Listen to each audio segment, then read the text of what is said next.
Hello students, welcome back to my channel. ఈరోజు ఒక స్టోరీని మనం తెలుసుకుందాం. The boy who full into the water. ఒక పిల్లాడు నీళ్ళలో పడిపోయాడు అనమాట. సో ఆ కథ గురించి మనం ఈరోజు తెలుసుకుందాం. A boy was playing near the river.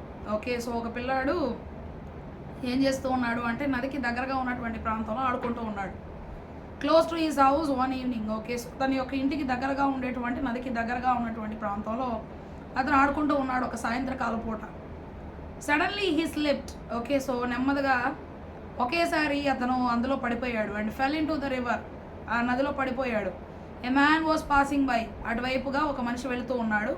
The boy shouted. పిల్లాడు అరుస్తూ ఉన్నాడు, హెల్ప్, సహాయం చేయండి please, pull me out. Okay, so సహాయం చేయండి, నన్ను పైకి లాగండి, నాకు సహాయం చేయండి, దయచేసి నాకు సహాయం చేయండి అని అడుగుతున్నాడు. At first the man just stood there. మొట్టమొదటిగా వచ్చినటువంటి వ్యక్తి అక్కడ నిలబడ్డాడు. And began telling the boy. తర్వాత ఆ పిల్లాడికి చెప్పడం ప్రారంభించాడు. How foolish it was of him to play near the river. Okay, so అప్పుడు అనుకున్నాడు, నువ్వేంటయ్యా నదికి దగ్గరగా ఉన్నటువంటి ప్రాంతంలో ఎంత మూర్ఖత్వంతో ఎక్కడుండి నువ్వు ఆడుకున్నావు అసలు అని చెప్పి అడిగాడు అనమాట, చెప్తూ ఉన్నాడు. But the boy kept shouting.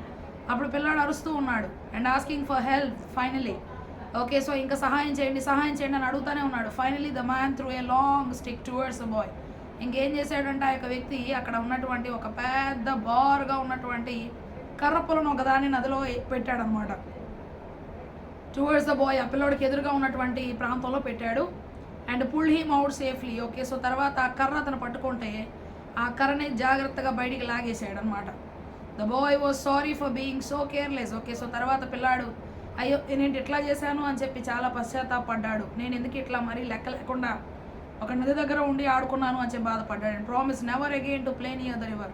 Okay, so ఇంకా ఒక ప్రమాణాన్ని అయితే చేశాడు, ఇంకెప్పుడు కూడా ఆ విధంగా నదికి దగ్గరగా ఉన్నటువంటి ప్రాంతంలో ఆడుకోను అని చెప్పి. But to play in a safer place, సురక్షితంగా ఉన్నటువంటి ప్రాంతంలో మాత్రమే నేను ఆడుకుంటాను అని చెప్పాడు. He thank the man. ఆ మనిషికి మరి వచ్చి సహాయం చేసినటువంటి ఆ యొక్క వ్యక్తి ఎవరైతే ఉన్నాడో అతనికి కృతజ్ఞతలు తెలియజేశాడు. And went back home. So తర్వాత అక్కడ నుంచి ఇంటికి వెళ్ళిపోయాడు. Moral, be wise and make the right decisions.